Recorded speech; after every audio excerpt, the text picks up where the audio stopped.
Assalamualaikum warahmatullahi wabarakatuh. Ketemu lagi dengan saya Leni Rumianti. Sebelumnya saya mohon maaf karena kondisinya adalah hujan. Jadi mungkin suara saya akan berbenturan dengan hujan yang turun. Tetapi jangan jadikan itu sebagai suatu jangan jadikan itu sebagai suatu beban. Jadi jadikanlah itu sebagai suatu tantangan.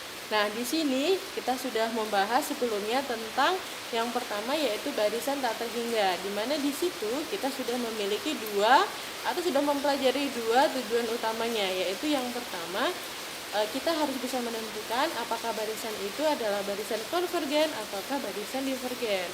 Kemudian yang kedua, jika ternyata barisan itu adalah barisan konvergen, maka Anda harus bisa menentukan berapakah limitnya.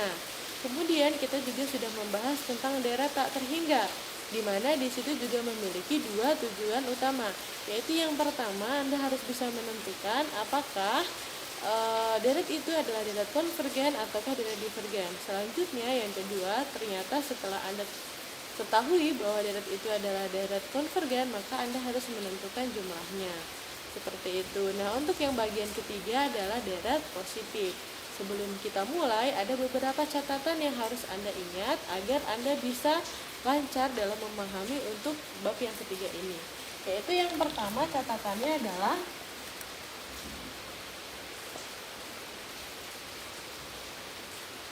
yang pertama di sini adalah A1, A2, A3, dan seterusnya. Ini disebut sebagai apa? Oke, betul sekali, barisan. Contohnya apa? Contohnya 1, 2, 3, dan seterusnya. Seperti itu adalah barisan. Selanjutnya poin yang kedua, A1 ditambah A2 ditambah A3, plus seterusnya, itu disebut sebagai betul sekali deret. Nah, di sini contohnya 1 ditambah 2 ditambah 3 ditambah dan seterusnya. Seperti itu. Selanjutnya poin yang ketiga yaitu A1 ditambah A2 ditambah A3 ditambah dan seterusnya. Tetapi di sini dibatasi dengan ditambah AN. Nah, ini adalah jumlah parsial atau yang biasa disingkat dengan SN. Oke, seperti itu. Kemudian poin yang keempat, di sini ada S1, kemudian S2, kemudian S3, dan selanjutnya dilihat di sini. Oke, bisa dilihat ya, karena di sini dibatasi antara satu dengan yang lainnya dengan koma, pasti di sini adalah barisan. Karena di S, maka di sini adalah barisan jumlah. Seperti itu. Dan yang terakhir, poin yang kelima, sigma N sama dengan 1 sampai tak terhingga dari AN ini konvergen jika dan hanya jika sigma N sama dengan 1 sampai tak terhingga dari AN itu sama dengan limit N menuju tak terhingga dari SN, di mana limit dari SN itu sama dengan adalah S. Seperti itu. Jadi ini adalah beberapa poin yang perlu Anda ketahui atau yang perlu Anda ingat kembali untuk bagian pertama dan yang kedua, yaitu yang pertama tentang barisan, kemudian yang kedua adalah tentang deret, kemudian yang ketiga adalah jumlah parsial, kemudian yang keempat adalah barisan jumlah, dan yang terakhir adalah makna dari konvergen, di mana limit dari N menuju tak terhingga dari SN itu harus sama dengan S. Seperti itu. Selanjutnya kita akan membahas untuk ke deret positif.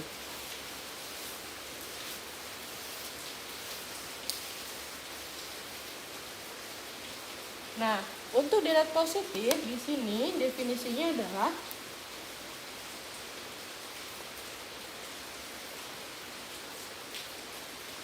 deret yang sukunya positif atau tidak negatif yang biasa dilambangkan dengan sigma N sama dengan 1 sampai tak terhingga dari AN, di mana AN ya harus lebih besar atau sama dengan 0. Kenapa? Karena dia selalu bernilai positif. Jadi anggota dari deret positif itu adalah tidak negatif, ya sama dengan positif, seperti itu.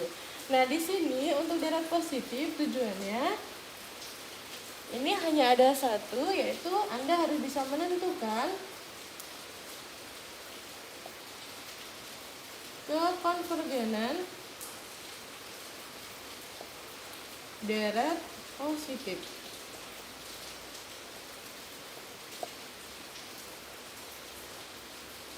Jadi di sini Anda cukup menentukan apakah deret positif itu deret konvergen ataukah deret divergen. Nah, cara yang digunakan di sini untuk menentukan apakah dia apakah dia divergen ataukah konvergen, ini di sini menggunakan uji yang digunakan yang pertama adalah uji jumlah terbatas.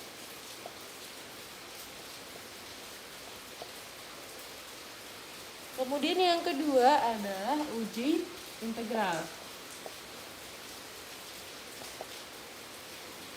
Nah, untuk yang uji yang pertama di sini teorema yang digunakan berbunyi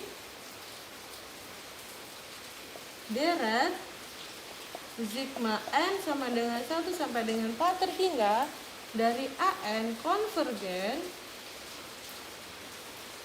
jika dan hanya jika jumlah parsialnya atau Sn-nya itu terbatas. Kemudian untuk yang kedua, di sini teorema yang digunakan berbunyi, misalkan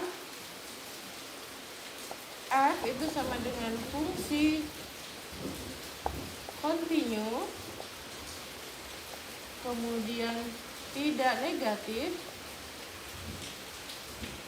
kemudian tidak naik pada interval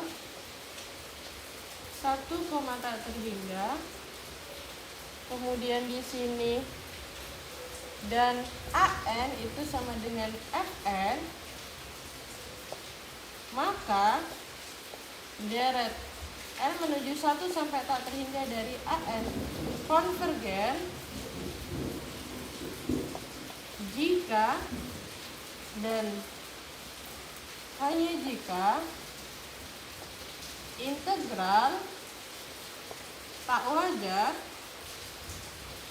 dari 1 sampai tak terhingga fx dx ini konvergen. Oke. Nah, di sini saya ulang kembali, di sini ada dua uji yang digunakan untuk menentukan apakah deret positif itu deret konvergen ataupun deret divergen. Yang pertama adalah deret jumlah terbatas, di mana teoremanya adalah deret sigma n sigma n sama dengan 1 sampai dengan tak terhingga dari AN konvergen jika dan hanya jika jumlah parsialnya terbatas. Yang pertama. Kemudian untuk yang kedua, untuk uji integral, teorema yang digunakan berbunyi, misalkan f itu adalah suatu fungsi kontinu, kemudian tidak negatif, selanjutnya tidak naik pada interval di sini 1 sampai tak terhingga, dan AN-nya ini sama dengan Fn, maka sigma n sama dengan 1 sampai dengan tak terhingga dari AN itu konvergen jika dan hanya jika integral tak wajar 1 sampai dengan integral 1 sampai dengan tak terhingga fx dx itu adalah konvergen. Nah, di sini ingat kembali ya, untuk integral tak wajar kemarin di situ ada dua, yaitu yang pertama dengan batas yang tak terhingga, dengan yang kedua adalah integran yang tak terhingga. Jadi bisa dilihat di sini karena dia di atas di sini, jadi dia termasuk ke dalam batas yang tak terhingga yang bagian atas seperti itu. Nah, untuk lebih jelasnya kita langsung ke contoh soal.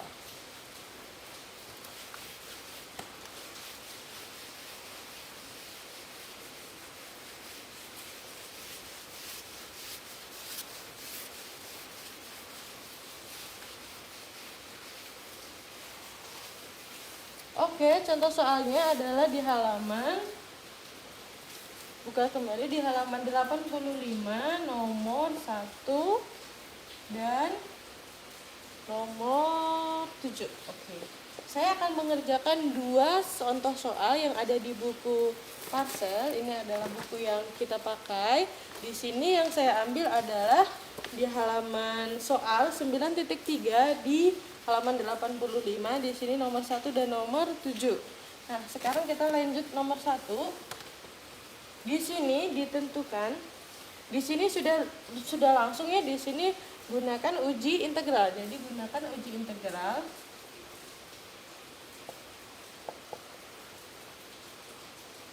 untuk menentukan apakah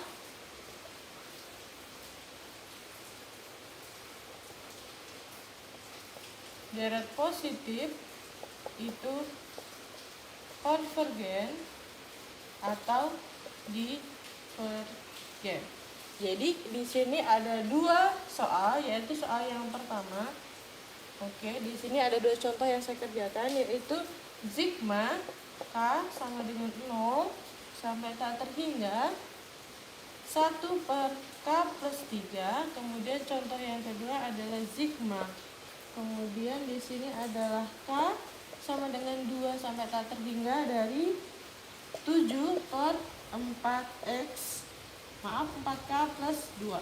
Oke, di sini ada dua contoh soal. Di sini sudah diminta untuk menggunakan uji integral. Jadi kita langsung saja di sini solusinya.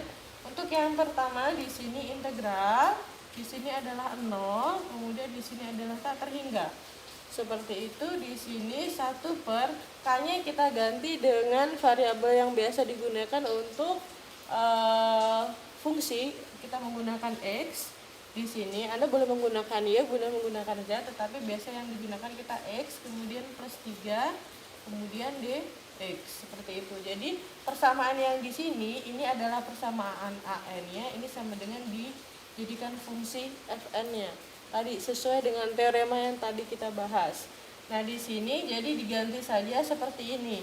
Nah, ini Anda kerjakan bisa menggunakan substitusi, bisa menggunakan parsial, karena dia lebih mudah. Kita gunakan substitusi saja yang lebih mudah. Jadi kita misalkan di sini U-nya sama dengan X plus 3.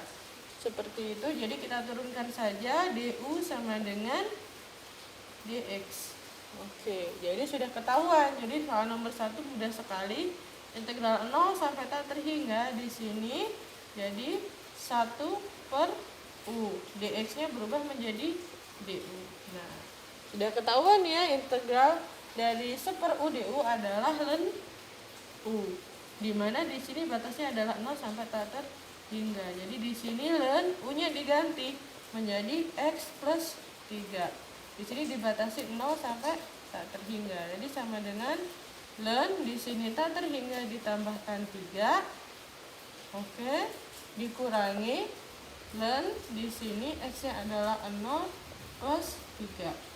Jadi sama dengan ln tak terhingga dikurangi ln 3. Jadi jawabannya adalah di sini tak terhingga dikurangi ln 3. Sama saja tak terhingga. Karena nilainya tak terhingga, maka disebut sebagai divergen.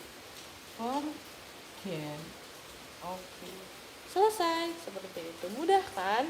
Nah, selanjutnya untuk poin yang kedua, di sini sama kita menggunakan uji integral juga. Jadi di sini kita rubah persamaan ini. Di sini integral, di sini K-nya 2, kemudian di sini tak terhingga. Di sini 7 per 4, ini K ya. Oke, kita ganti di sini X plus 2, kita gunakan dx. Seperti itu. Ingat kembali ya tadi isi dari teorema uji integral. Nah, di sini sama seperti yang tadi, Anda boleh menggunakan metode substitusi dengan yang paling sederhana atau menggunakan metode parsial. Jadi tergantung soalnya.